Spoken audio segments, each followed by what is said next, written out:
Let's take a look at your market news now. Most Asian markets enjoyed another day of gains today, with support coming from more healthy earnings results and renewed hopes for a resolution of the China-US trade war. The pound was barely moved after Tuesday's brief rally in reaction to Boris Johnson's election to replace Theresa May as British Prime Minister, with investors keen to see whether the leading Brexiter pushes ahead with a no-deal divorce from the European Union. While Federal Reserve officials are blocked from speaking on policy ahead of a crucial meeting next week, their decision on how far to cut interest rates is the big question on trading floors. However, investors are still keeping an eye on the corporate reporting season, which has been broadly positive. The Nikkei was 0.4% up at the close of trade. Wall Street stocks rallied on Tuesday following a batch of mostly good earnings, and as reports that face-to-face US-China talks will be held next week lifted hopes of a trade agreement. A broad range of companies from across the economy enjoyed strong gains after reporting results, reassuring investors who had been worried about a possible earnings recession. The Dow Jones Industrial Average picked up 0.7% and sits about 10 points away from a fresh record. The broad-based S&P 500 also gained a similar mark, while the tech-rich Nasdaq Composite Index climbed 0.6%. Let's get more news on the markets. We cross to the Johannesburg Stock Exchange. My colleague Arabile Gumede is standing by. Very good afternoon to you, Arabile. What's happening in the markets today? Yeah, good afternoon, Zing. As I said a little bit earlier, it is down today, 2/3% or so for the JSE All Share.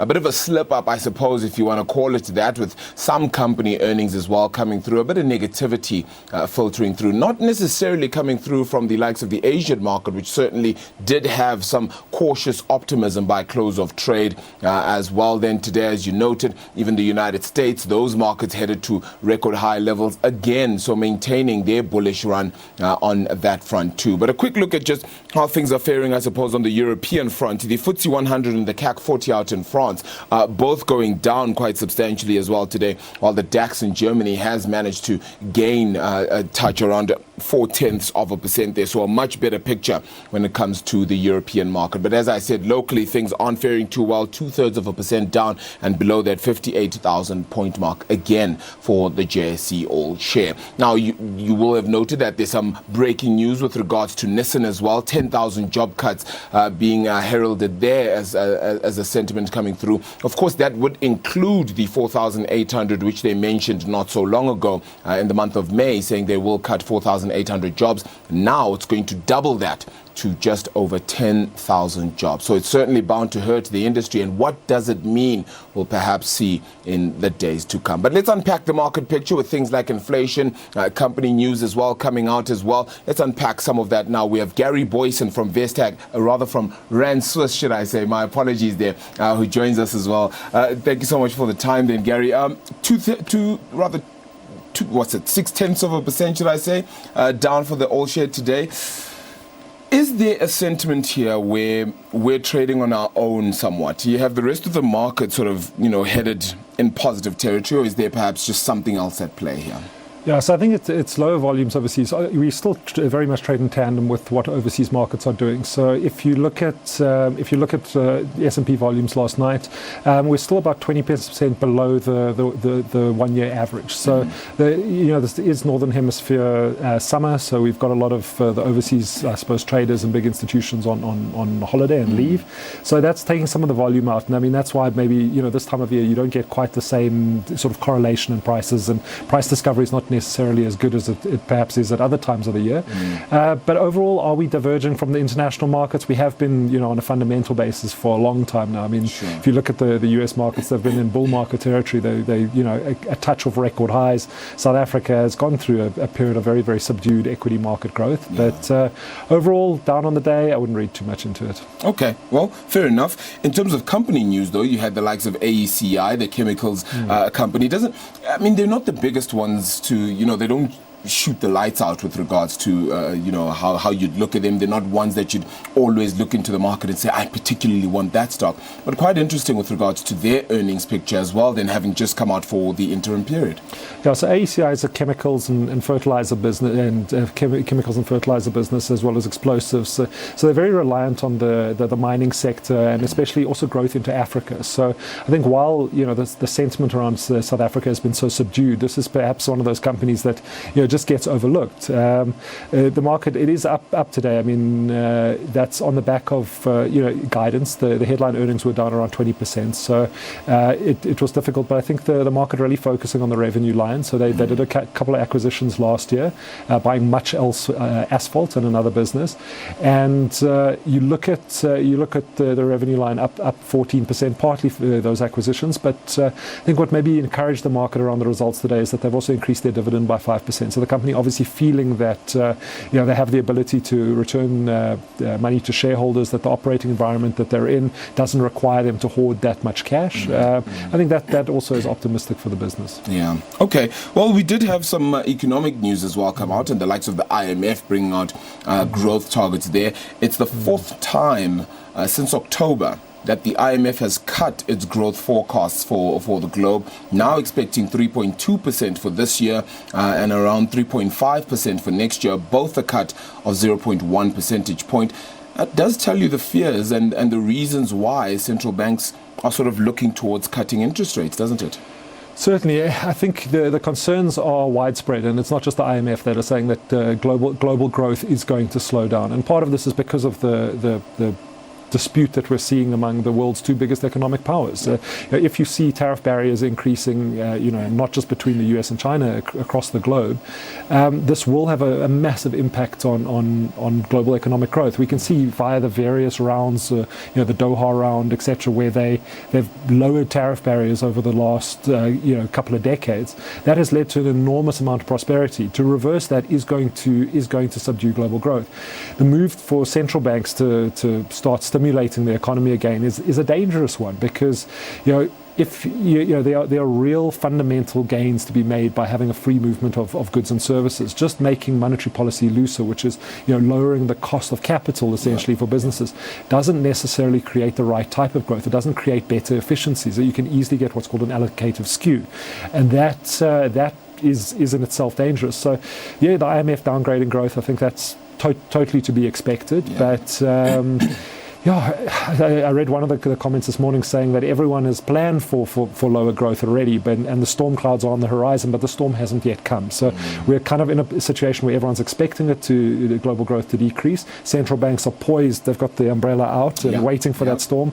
But at this stage, isn't there yet. And you're bound to find that we'll have the sentiment as well around lower growth as well, having seen the South African Reserve Bank just last week cut growth by almost half to 0.6%. So that tells you the story. Speaking of the South African Reserve Bank, they'll certainly be happy with inflation remaining at that midpoint, 4.5% for June. Yeah, so inflation in South Africa is the one big headline economic statistic that is within band and at acceptable levels. If you look at unemployment, GDP growth, debt to GDP, it's all a mess. Inflation, the SAB is one of the institutions that is doing an absolutely outstanding job, in my opinion. There's a lot of calls that the SAB should take a more active role in trying to increase growth via the monetary policy tools. But the point is that the issues facing South Africa, almost like the globe, are cheaper money, cheaper currency, essentially cheaper cost of capital is not necessarily going to solve those problems. And I saw the governor coming out today and saying, if he aggressively cut interest rates, the most that he could hope to add to South African GDP is 0.1%. Now, that's not, monetary policy can't solve our problems, and I think they've made the right move. They've been more conservative with that rate cut. A lot of people were looking for 50 basis points, so 0.5%. We only got 0.25%. That is prudent monetary policy, and I think we should thank the Reserve Bank for what they're doing. And you mentioned that, and in that same speech, he also has said that the debate around ownership of the central bank is increasing investor uncertainty and stoking the risk premium associated with the country's debt. So it's certainly, we're playing, and we're really creating our own goals, really, in this scenario. Absolutely. The whole concept of nationalizing, the Reserve Bank, it's a crazy discussion to be having, because it's not going to make any real fundamental impact on the economy. All it is it's political rhetoric, and it's feeding a narrative in South Africa that that these silver bullets that are going to solve our problems. And unfortunately, that isn't one of them. It's going to have hardly any impact. It's good to say on TV. Yeah. Well, we'll certainly see how things fare on that one. Just overall, that market picture, if you were to get into a particular area right now for supposedly, I suppose, investing, and yes, fine, we are talking short to medium term rather for some of our viewers, but perhaps some looking long term as well. What is the area to look into? I mean, having seen the likes of Anglo Platts come out with earnings on Monday, Kumba Iron Ore yesterday, it seems like the resources are a touch better than before. When you look at investing, you've always got, I suppose, the fear that you're going to shut the door after the horse has bolted. And I get the sense that is the case on the commodity counters. Where Kumba is approaching 500 Rand a share now. We couldn't beg clients to take Kumba when it was below 30 Rand a share. Now it pays a half-year dividend of more than the entire company was worth. It comes down to being that contrarian investor. When everything looks so bleak and like it can never turn around, that's the time to be buying a stock.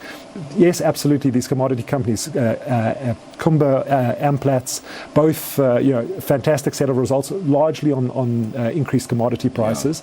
But if you look at the appreciation of the stock price so far, I think a little bit late to get in. I think the real opportunity for clients at the moment is, if you're looking at the South African market specifically, is going to be our mid-cap sector. There's a lot of overlooked gems in there that are earning decent return. They have strong balance sheets. They will weather the storm.